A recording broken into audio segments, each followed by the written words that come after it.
Okay, so I wanted to show you was I have to stay very organized because otherwise I go crazy. So one of the things I do is I organize not only my days and my times, but also I have to add the exchanges, right?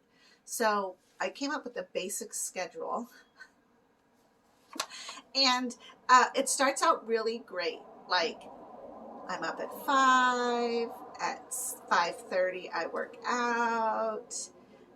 At 6 I wake up Ben if I have him. At 6:30 I do my first exchange, so it goes along the days. And then also it includes, I feel creepy because Travis went for my hair.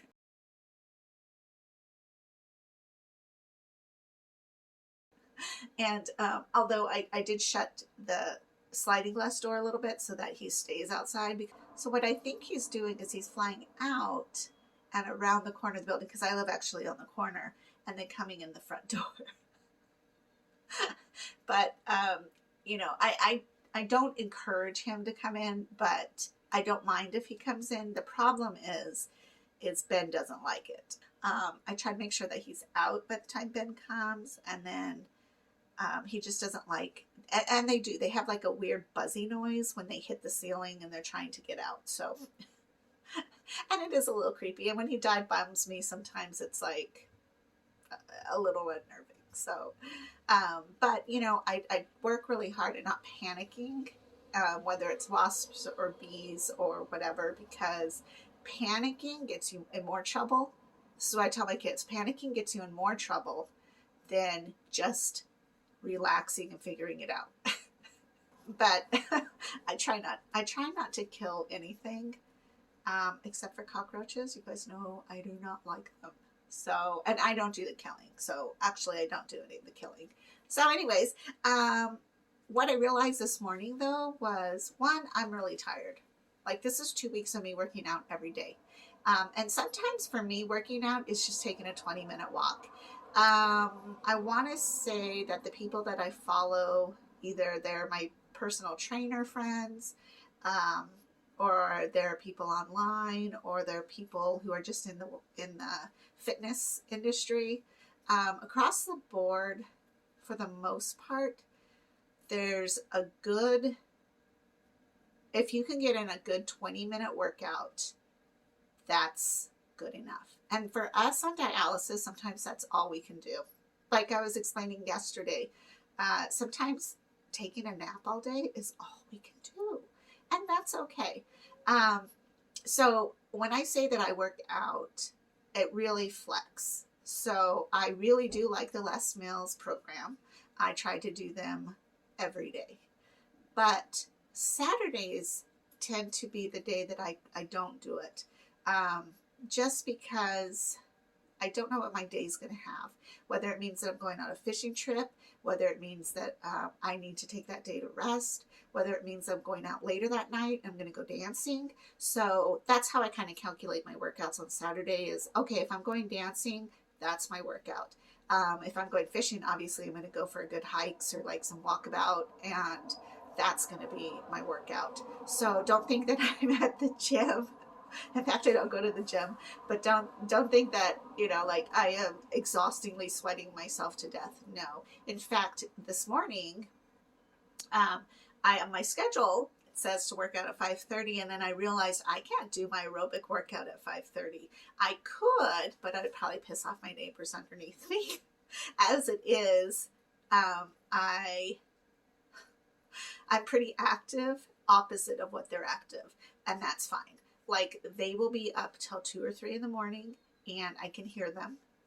I don't mind, because I'm up at, well, Donnie's up at 4:30. So, I mean, we're having coffee and talking and whatever. And so it's like, I'm extending grace so that I can get grace.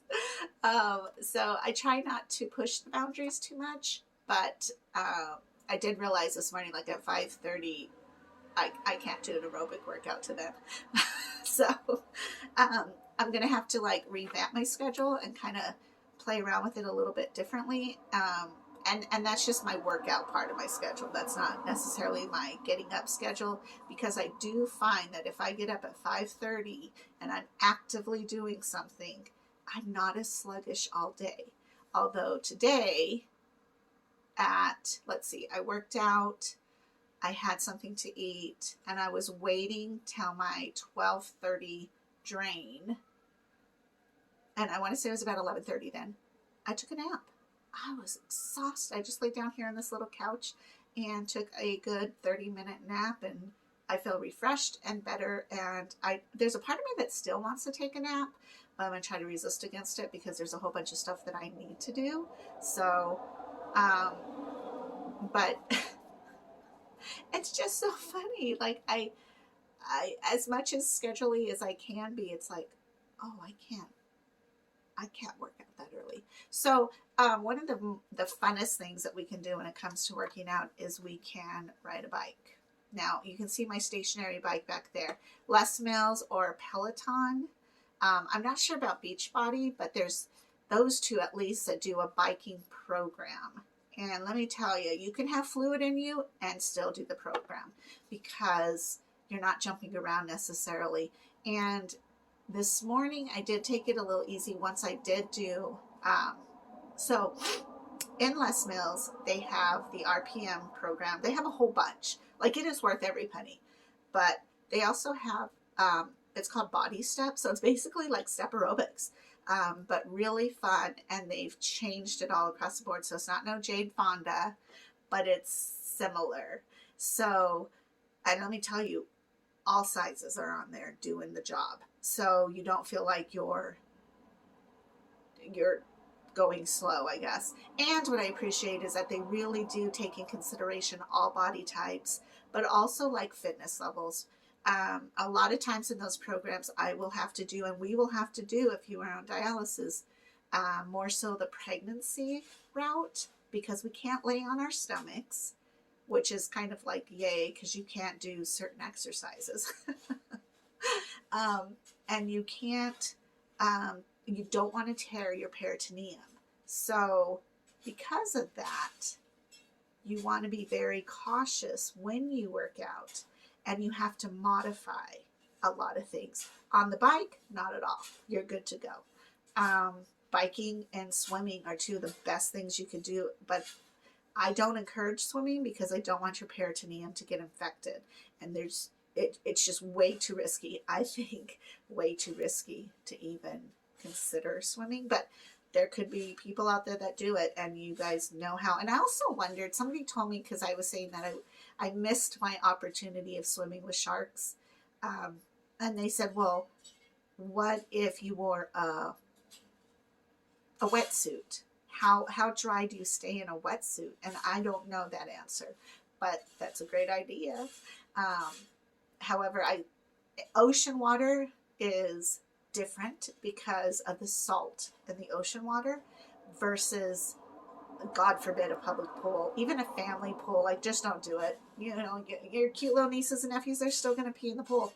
So an adult, you know, so anyways, just, I wouldn't risk it. But those are the two easiest exercises to do ever. But when you're on dialysis, I would stick with the bike. Walking is also great. I have ran, but not with the solution in me, because again, you feel sloshy. And this morning, there's a certain step where you step onto the step and you kind of leap in the air and you come down almost into a squat. And then, like, so you're, you know, it's typical step aerobics. So you're jumping around and stuff. And I've had to learn how to not jump and how to ease it so that the solution in me isn't jerking around in my peritoneum. And I've done this step class for a good year, because I'm on dialysis now for a year. So it's not like I'm not going to do it or it's new. It's just I had to learn how. And the plus side, I guess, is that I do have a downstairs neighbor, so I had to learn to land softly in control. So there are, though, some core workouts that I would avoid until you don't have anything in you. So, for instance, I did, there's like crunches or leg lifts or any type of weightlifting. You have to be so careful.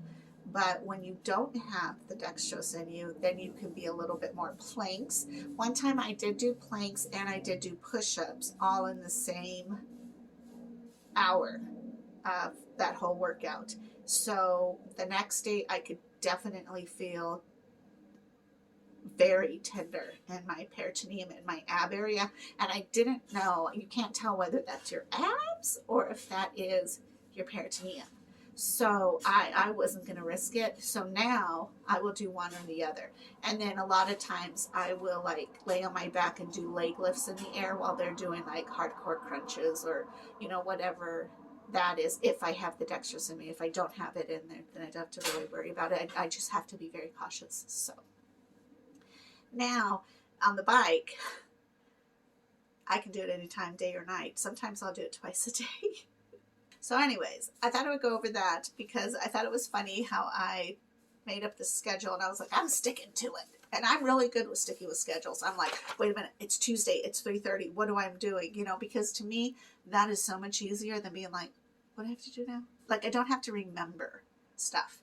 But now I'm going to have to revise this so that I don't plan to do those certain workouts during that early time. So on Monday, Wednesday, Fridays, and Sundays, I do the bike. Actually, I've scheduled myself 2 hours of working out. Yeah. That way, the second workout is a bonus if I get to do it. If I don't, I've already worked out and I don't have to worry about it. So I've already checked it off for the day. And if the second one is something I can get around to, fantastic. But on those days, I can jump on that bike at 5:30 in the morning. And it's only a 45-minute workout.